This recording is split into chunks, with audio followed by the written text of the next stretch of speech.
Hello दोस्तों, आपका target with Atul में स्वागत है। और सब बढ़िया है।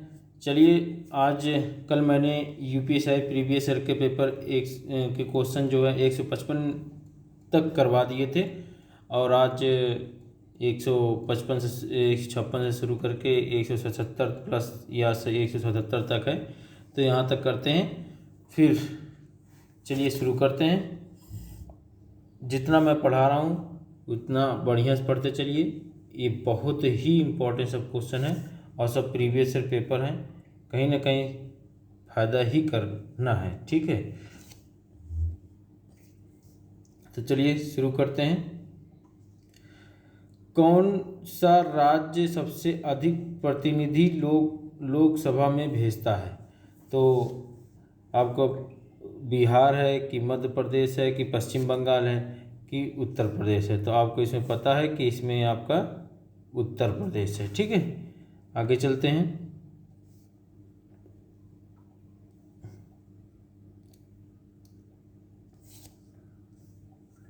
उत्तर प्रदेश में लोकसभा में सर्वाधिक प्रतिनिधि भेजता है। विकल्प में दिए गए राज्यों की लोकसभा में सदस्य संख्या इस प्रकार है, जैसे बिहार में 40 है, मध्य प्रदेश में 29 है और पश्चिम बंगाल में 42 है, उत्तर प्रदेश में 80 सीट लोकसभा की है। ठीक है, तो ये आपके सीटें हैं। अब ये चलिए ये देखते हैं। 157 क्वेश्चन। लोकसभा का पहला आम चुनाव कब हुआ था? आपका 1949 में हुआ था कि 1952 में हुआ था कि 1950 में हुआ था कि 1954 में हुआ था? तो इसमें आपका 1952 में हुआ था। कब हुआ था? 1952 में। लोकसभा का प्रथम चुनाव 25 अक्टूबर 1951 से 21 फरवरी 1952 तक चला था। ठीक है, 1952 तक चला था। यह चुनाव कुल 489 सीटों के लिए हुआ था। प्रथम लोकसभा का पहला अधिवेशन प्रथम लोकसभा का पहला जो अधिवेशन हुआ था वो आपको याद रख लेना, पूछता बहुत था, 13 मई 1952 को। ठीक है, चलिए आगे चलते हैं।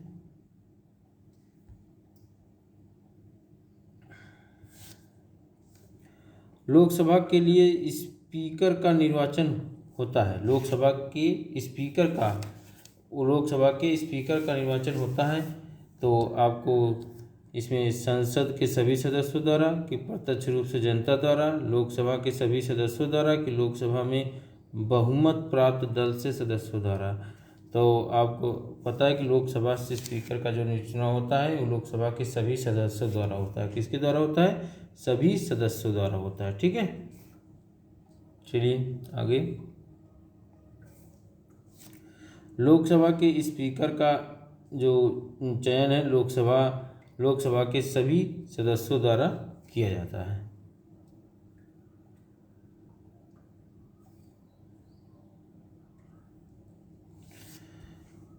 भारतीय संविधान के अनुच्छेद 148 के अंतर्गत स्थापित वो कौन सा प्राधिकरण है जो भारत के सभी प्रांतीयों और व्यय के लेखा परीक्षा करता है? तो भारत के नियंत्रक एवं महालेखा परीक्षक, इसे हम CAG, इसे हम कैग भी बोलते हैं। क्या बोलते हैं? कैग। ठीक, कि केंद्रीय सतर्कता आयोग, केंद्रीय जांच ब्यूरो, जिसे हम CBI बोलते हैं, जांच ब्यूरो, और लोकायुक्त।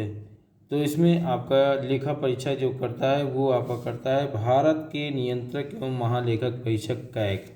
ठीक, याद रखिएगा, ये आर्टिकल जो 148 के था। ठीक है,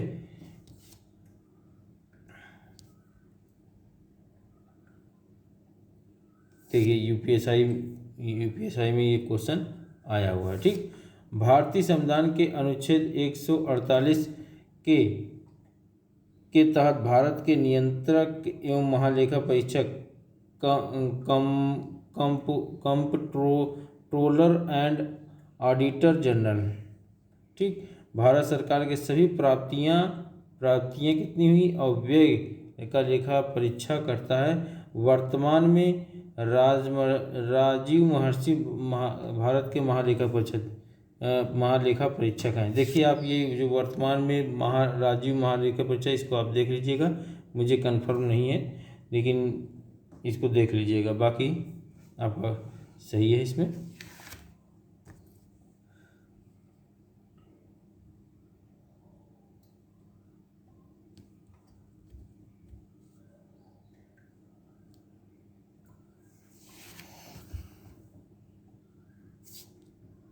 एक मिनट।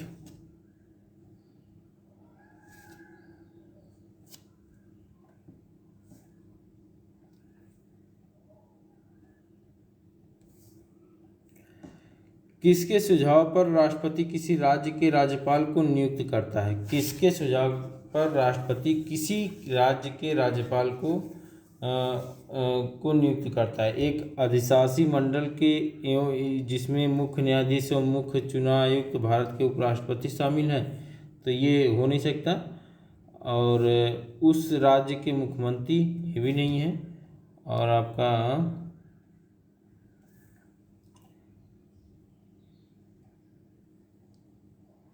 उपराष्ट्रपति ये भी नहीं है। प्रधानमंत्री, आपका ये जो है प्रधानमंत्री की, देखिए यूपीएससी परीक्षा में आया प्रधानमंत्री की मतलब सलाह पे या उसकी जो आपकी मतलब उसके सुझाव पे ये करता है। ठीक है, तो इसका तो देखते भारतीय संविधान के अनुच्छेद 155 याद रख लीजिए, बहुत इंपॉर्टेंट आर्टिकल है। 56 के अनुसार राज्यपाल की नियुक्ति राष्ट्रपति के द्वारा प्रत्यक्ष रूप से की जाएगी, किंतु वास्तव में राज्यपाल की नियुक्ति राष्ट्रपति के द्वारा प्रधानमंत्री की सिफारिश पर की जाती है। ठीक है, चलिए आगे। राज्यपाल किसके प्रति उत्तरदायी होता है? तो राज्यपाल जो उत्तरदायी होता है वो प्रधानमंत्री के प्रति होता है कि राष्ट्रपति के प्रति, की विधानसभा की मुख्यमंत्री थी वो राष्ट्रपति के प्रति होता है। ठीक है, क्योंकि राष्ट्रपति ही उसको नियुक्त करता है तो राष्ट्रपति के प्रति उत्तरदायी होता है वो।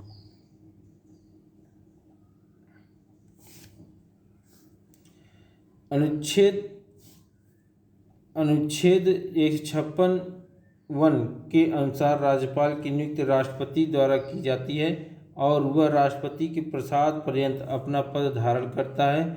इस प्रकार एक ओर तो वह राज्य शासन का मुखिया होता है। इस प्रकार जो है इस प्रकार एक ओर तो वह राज्य शासन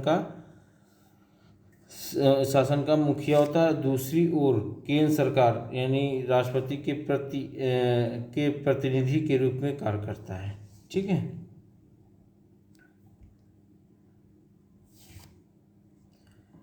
राज्यपाल के अधिकारों के संदर्भ में इनमें से कौन सा वक्तव्य सही है?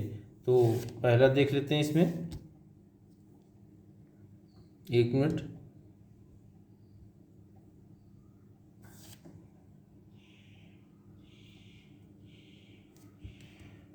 विधानसभा द्वारा पारित किसी विधेयक पर वह अपनी स्वीकृति न देकर उसे राष्ट्रपति के पास अनुमोदन के लिए भेज सकते हैं। ये क्वेश्चन हाँ सही है, ये होता है। और मतलब राज्यपाल जो है राष्ट्रपति को भेज सकता है। और दूसरा क्या है सुझाव? आपातकालीन शासन के दौरान राज्यपाल मंत्रिमंडल के सुझाव की अवहेलना कर सकते हैं अगर राष्ट्रपति ने इसके लिए उन्हें विशेष अनुमति दी हो, तो ये भी हो सकता है। हाँ, ये देखिए आपका ये बी आपका सही है इसमें। और ए आपका इसमें जो देखिए इसमें जो दे रहा है विधानसभा द्वारा पारित किसी विधेयक पर वह अपनी स्वीकृति न देकर उसे राष्ट्रपति के पास के लिए भेज सकता है, ऐसा नहीं है। ठीक है, ऐसा नहीं करता है। ठीक है, चलिए देखिए यूपीएससी क्वेश्चन आया हुआ है ये।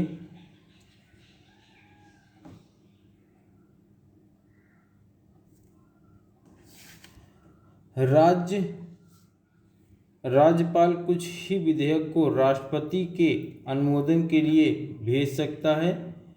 जैसे जैसे ऐसे विधेयक जो उच्च न्यायालय की शक्तियों को कम करे एवं अन्य ऐसे विधेयक जिसे राज्यपाल उचित समझे। आपातकालीन शासन के दौरान राज्यपाल मंत्रिमंडल के सुझाव की अवहेलना कर सकते हैं यदि राष्ट्रपति उन्हें विशेष अनुमति दे, अतः भी सत्य है। ठीक है,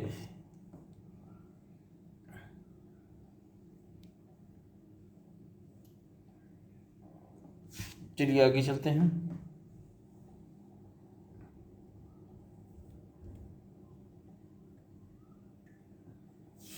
भारत में किसी राज्य की राज्यपाल बनने वाली पहली महिला, भारत में किसी राज्य की राज्यपाल बनने वाली पहली महिला कौन थी? तो पहला क्या है? राजकुमारी अमृत कौर, पद्मजा नायडू, सरोजिनी नायडू, सरला ग्रेवाल। तो इसमें आपका सरोजिनी नायडू जो उत्तर प्रदेश की पहली राज्यपाल थी। ये सरोजिनी नायडू भारत की प्रथम महिला हैं जिन्हें राज्यपाल पद पर मनोनीत किया गया था। यह 15 अगस्त 1947 से 2 मार्च 1949 तक उत्तर प्रदेश की राज्यपाल थी। ठीक है, आगे चलते हैं। भारत में राज्य विधान पालिकाओं स्टेट लेजिस्लेटिव्स का उच्च सदन कौन सा है? मतलब भारत में राज्य विधान पालिकाओं का उच्च सदन कौन सा है?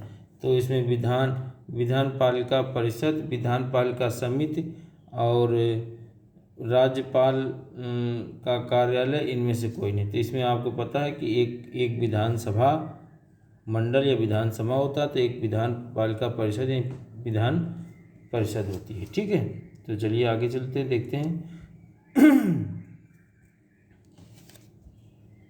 संविधान के अनुच्छेद 168(2) के अनुसार राज्य की विधान पालिका एक सदनीय या द्विसदनीय होगी। द्विसदनात्मक विधानमंडल की स्थिति में विधान पालिका परिषद उच्च सदन होगा और विधानसभा निम्न सदन होगा। यानी विधानसभा या विधान निम्न सदन होता है। जैसे आपका केंद्र में जो होता है लोकसभा, क्या होता है आपका? लोकसभा क्या होता है? ये आपका एक निम्न सदन होता है। क्या होता है? निम्न सदन। लेकिन और आपका राज्यसभा जो होता है, राज्यसभा मतलब आपके केंद्र में, वो आपका उच्च सदन होता है। ठीक है, याद रखिए।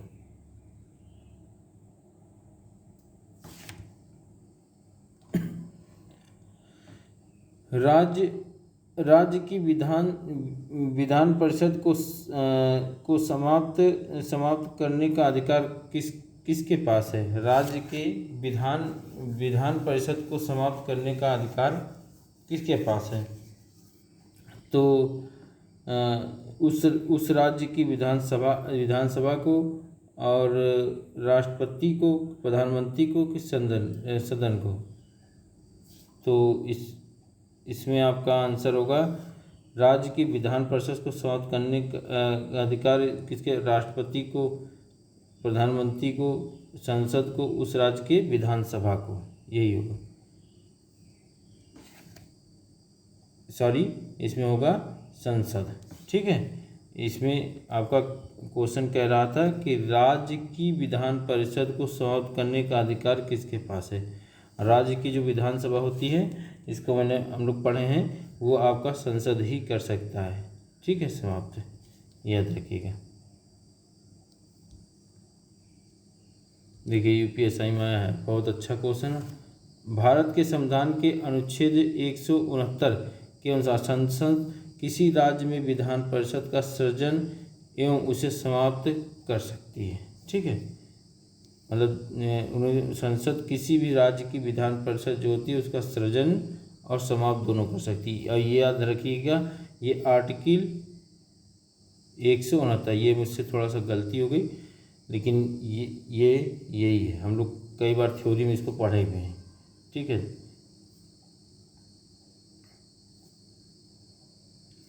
ठीक। विधान परिषद के संख्या बल के संदर्भ में निम्नलिखित में से कौन सा सही है? तो आगे देख लेते हैं।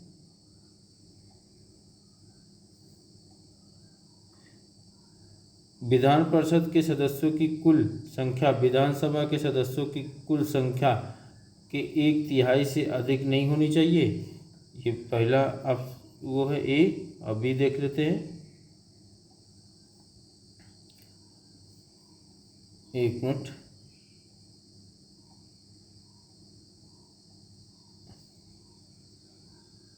विधान परिषद के सदस्यों की कुल संख्या 40 से कम नहीं होनी चाहिए। तो आपका ये वाला तो स्टेटमेंट सही है कि विधान परिषद की जो सदस्यों की संख्या है वो 40 से कम नहीं होनी चाहिए। ठीक है, 40 से कम नहीं होनी चाहिए। और आपका विधान परिषद के सदस्यों की कुल संख्या विधान परिषद के सदस्यों की कुल संख्या के 1/3 अधिक नहीं होनी चाहिए। तो ये भी दोनों आपका सही है। ठीक है, ये देखिए आपका ये आपको देखिए ये देखिए सही है। यूपीएसआई परीक्षा प्रश्न में क्वेश्चन आया हुआ है। तो आगे चलते हैं हम।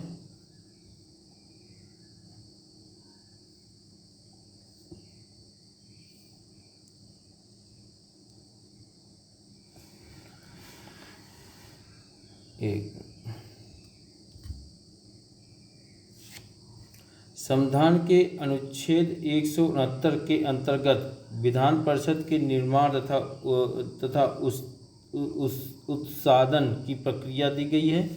मतलब संविधान के 169 के अंतर्गत विधान परिषद के निर्माण तथा उत्सादन की प्रक्रिया दी गई है। अनुच्छेद 171 के अनुसार, याद रखिएगा, अनुच्छेद 171 के अनुसार किसी राज्य की विधान परिषद में सदस्यों की कुल संख्या विधानसभा के सदस्यों की कुल संख्या के 1/3 से अधिक नहीं होगी। परंतु किसी राज्य की विधान परिषद के सदस्यों की कुल संख्या किसी भी सदस्य में 40 से कम नहीं होगी। ठीक है, अधिक नहीं होगी, परंतु किसी राज्य की विधान परिषद के सदस्यों की कुल संख्या जो है 40 से कम नहीं होनी चाहिए। ठीक है,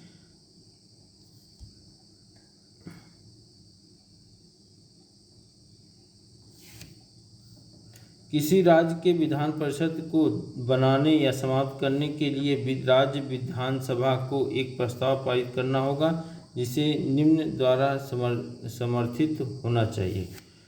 तो जैसे सदन की बहुमत संख्या, पहला, सदन में उपस्थित और मतदान करने वाले सदस्यों का 2/3 बहुमत, सदन की बहुमत संख्या, और ये दोनों ऑप्शन सही है आपके। ठीक है, यूपीएसआई क्वेश्चन देखिए इस तरह का क्वेश्चन आ रहा है, बहुत एनालिसिस बेसिस, बहुत इम्पोर्टेंट आपके क्वेश्चन इससे आ रहे हैं।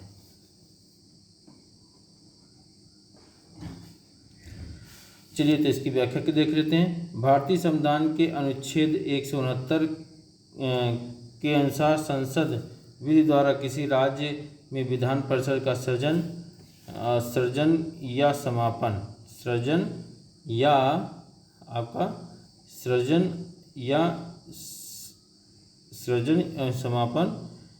समापन कर सकती है, यदि उस राज्य की विधानसभा ने इस आशय का संकल्प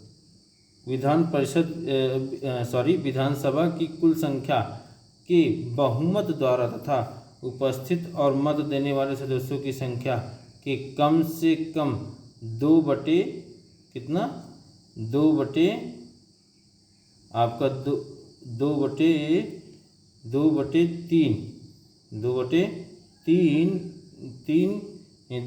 बहुमत द्वारा पारित कर दिया गया है। ठीक है, याद रखिएगा।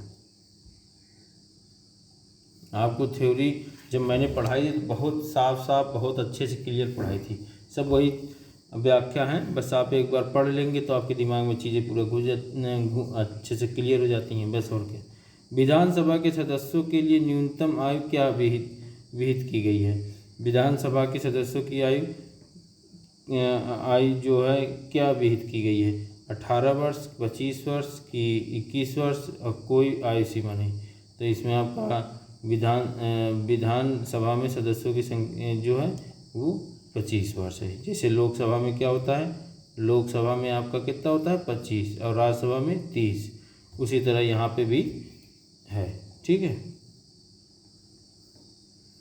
देखिए अनुच्छेद 173 ख के अनुसार विधानसभा का सदस्य बनने के लिए न्यूनतम आयु 25 वर्ष है, जबकि विधान परिषद के सदस्य प्राप्त करने के लिए आयु कम से कम 30 वर्ष होनी चाहिए। देखिए ना, आपको बताया कि जैसे लोकसभा में 25 और राज्यसभा में आपका 30, तो उसी तरह विधानसभा में 25 और विधान परिषद में आपका 30। तो याद आप रखिएगा, ये बहुत इम्पोर्टेंट है, कई बार आता है। ज़्यादातर ये दोनों पूछता है, लेकिन कभी कभी ये भी पूछते हैं। ठीक है,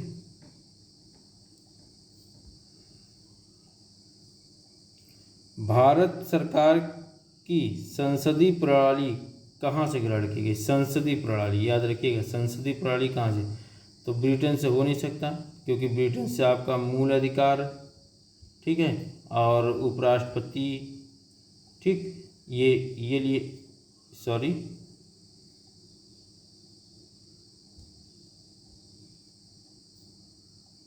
एक मिनट, भारत मतलब कि आपका इसमें क्या है, मूल अधिकार हो गया और राष्ट्रपति का चुनाव की प्रक्रिया जो है यहाँ से लिया गया है। रूस से आपका मूल कर्तव्य जो है ये लिया गया है। ठीक है, और ब्रिटिश संविधान से आपका संसदीय प्रणाली ग्रहण की गई। स्वीडन से ऐसा कुछ नहीं है। ठीक है, आगे चलते हैं। भारत में सरकार की संसदीय प्रणाली ब्रिटेन से अभिप्रेत है, जिसमें प्रधानमंत्री देश का वास्तविक कार्यपालक होता है और जो संसद लोकसभा के प्रति जिम्मेदार होता है। ठीक है,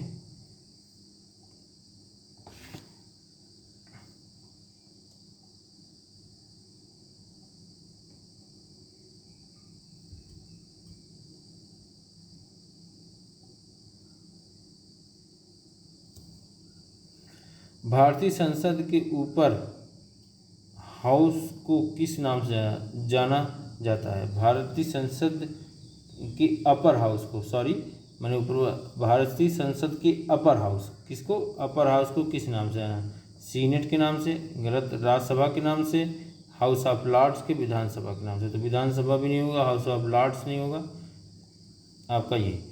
तो जैसे अमेरिका में सीनेट है और अपने यहाँ राज्यसभा है, हाउस ऑफ लॉर्ड्स ये आपका ब्रिटेन में है ये जो है।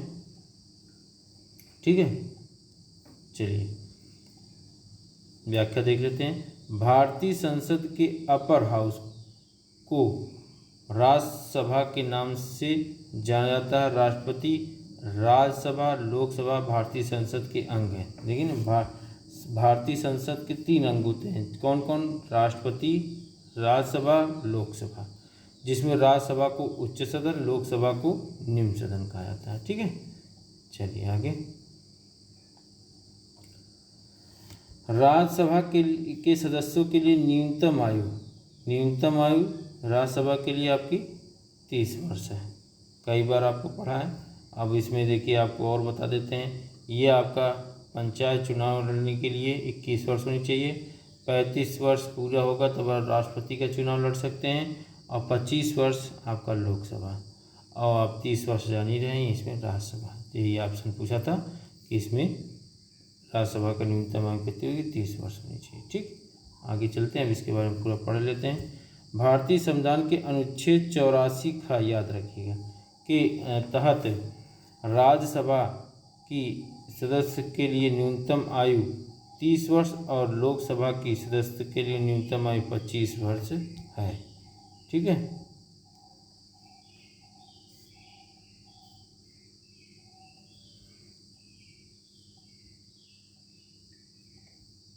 एक मिनट। राज्यसभा के मनोनीत सदस्यों के संदर्भ में निम्नलिखित में से कौन सा वक्तव्य सही है? भारत के राष्ट्रपति के चुनाव में उन्हें मत देने का अधिकार है। राज्यसभा के मनोनीत सदस्य जो है भारत के राष्ट्रपति के चुनाव में उन्हें मत देने का अधिकार है, तो ये गलत है। मनोनीत सदस्य नहीं दे सकते राष्ट्रपति चुनाव। ये जितने भी राष्ट्रपति चुनाव देते हैं वो निर्वाचित सदस्य देते हैं। कौन देते हैं? निर्वाचित सदस्य।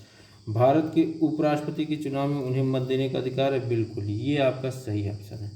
ठीक है। देखिए, क्वेश्चन आपका कहीं नहीं गया, सब इसी से क्वेश्चन पूछता है। बस एक बार दो बार आप इसको पढ़ लेंगे, इसकी थ्योरी पढ़ लेंगे तो आपका कहीं नहीं गया है। ऐसा नहीं है कि लक्ष्मीकांत पढ़ के ही आप बहुत अच्छा कर सकते हैं। आप इसको पढ़ लीजिए और परीक्षावाड़ी पढ़ लीजिए, इससे बेटर कुछ नहीं है। राज्यसभा, एक मिनट। राज्यसभा के मनोनीत सदस्य भारत के उपराष्ट्रपति चुनाव में मत देने का अधिकार रखते हैं। राष्ट्रपति के चुनाव में मत देने का अधिकार नहीं है, क्योंकि राष्ट्रपति ही उन्हें मनोनीत करते हैं, इसीलिए ऐसा होता है। और ये आपको पढ़ा भी चुके हैं। ठीक है।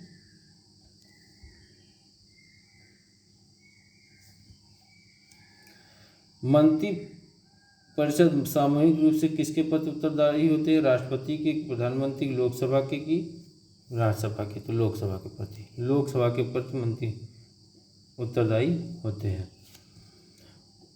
अनुच्छेद 53(3) याद रखिएगा, बहुत इंपॉर्टेंट है। अनुच्छेद 53, अनुच्छेद गलत बोल रहा हूँ, अनुच्छेद 75(3) याद रखिएगा, बहुत इंपॉर्टेंट आर्टिकल है ये। मंत्रिपरिषद सामूहिक रूप से लोकसभा के प्रति उत्तरदायी होते हैं। मंत्रियों की नियुक्ति प्रधानमंत्री के परामर्श पे राष्ट्रपति द्वारा की जाती है। मंत्री व्यक्तिगत रूप से राष्ट्रपति के प्रति उत्तरदायी होते हैं। आगे चलते हैं।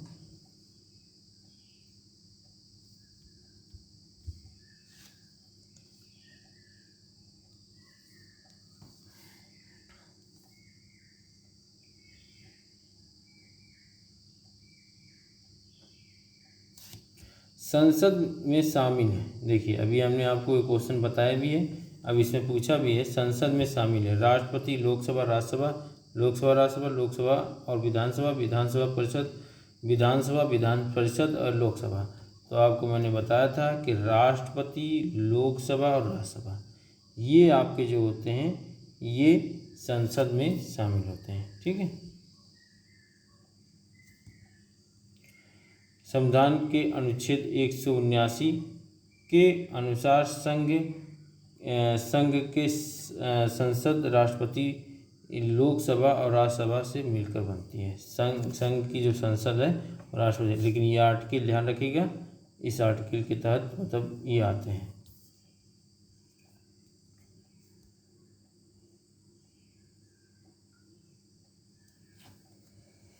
संसद के दोनों सदनों की संयुक्त बैठक के संबंध में निम्नलिखित में से मतलब कौन सा सच है? ठीक है। तो संयुक्त संसद की संयुक्त बैठक को राष्ट्रपति द्वारा बुलाया जाता है, ये बिल्कुल सही आपका है। ठीक है। संसद की संयुक्त बैठक के अध्यक्ष लोकसभा के अध्यक्ष होते हैं, बिल्कुल सही है, यही है। तो ये दोनों P और Q दोनों सही है इसमें। ये देखिए क्वेश्चन आया हुआ, कुछ खास नहीं, बस आप इतनी मेहनत करिए। भारतीय संविधान के अनुच्छेद 108, भारतीय संविधान के अनुच्छेद 108 दोनों सदनों के संयुक्त बैठक का उपबंध है। मतलब जो आर्टिकल याद रखिएगा, अनुच्छेद 108 के तहत ही संयुक्त बैठक मतलब का उपबंध है, संयुक्त बैठक बुलाया जाता है। इसके अनुसार संसद की संयुक्त बैठक को राष्ट्रपति द्वारा बुलाया जाता है। संसद की संयुक्त बैठक की अध्यक्षता लोकसभा अध्यक्ष करते हैं, अतः कथन दोनों सकते हैं। ठीक है। आगे चलते हैं। लोकसभा में किसी विधेयक को धन विधेयक के रूप में प्रमाणित कौन करता है? आपका राष्ट्रपति करता है, वित्त विधेयक करता है, प्रधानमंत्री की अध्यक्ष? तो इसमें आपका अध्यक्ष।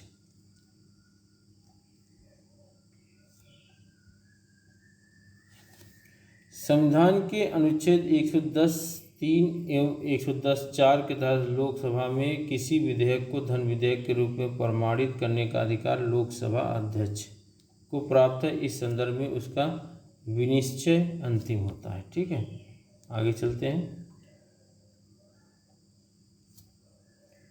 स्वतंत्र भारत की लोकसभा का पहला अध्यक्ष, स्वतंत्र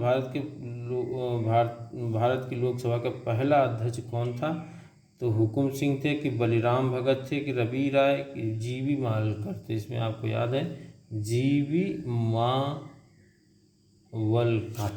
ठीक है,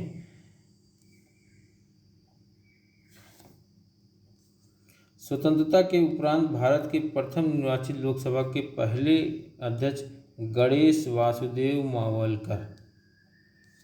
उनका कार्यकाल 15 मई 1952 से 27 फरवरी 1956 के मध्य था। वे 17 नवंबर 1947 से संविधान सभा एवं तदनुसार 26 नवंबर 1949, 26 नवंबर 1900 अंतरिम संसद के अध्यक्ष भी रहे थे।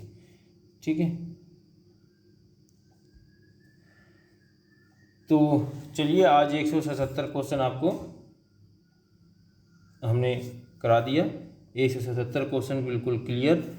अब इसके बाद जो क्वेश्चन लाएंगे 25+ क्वेश्चन लाते हैं। देखिए ज़्यादा बड़ा वीडियो मैं नहीं बनाना चाहता हूँ, नहीं तो मैं भाई 1-1 घंटा पढ़ा के आपके सब क्वेश्चन जल्दी जल्दी ख़त्म करा दें। लेकिन मैं सोचता हूँ कि धीरे धीरे थोड़ा बहुत अच्छे से पढ़ें और इनको जितने ये प्रीवियस क्वेश्चन पेपर हैं ये अगर क्लियर हो गए तो फिर आपका कोई नहीं रोक सकता। आपका 12-13 क्वेश्चन जो संविधान के आते हैं बिल्कुल सही हो जाएंगे। ठीक है, तो चलिए आज इतना ही। मेरे चैनल को सब्सक्राइब कीजिए, लाइक कीजिए, शेयर कीजिए।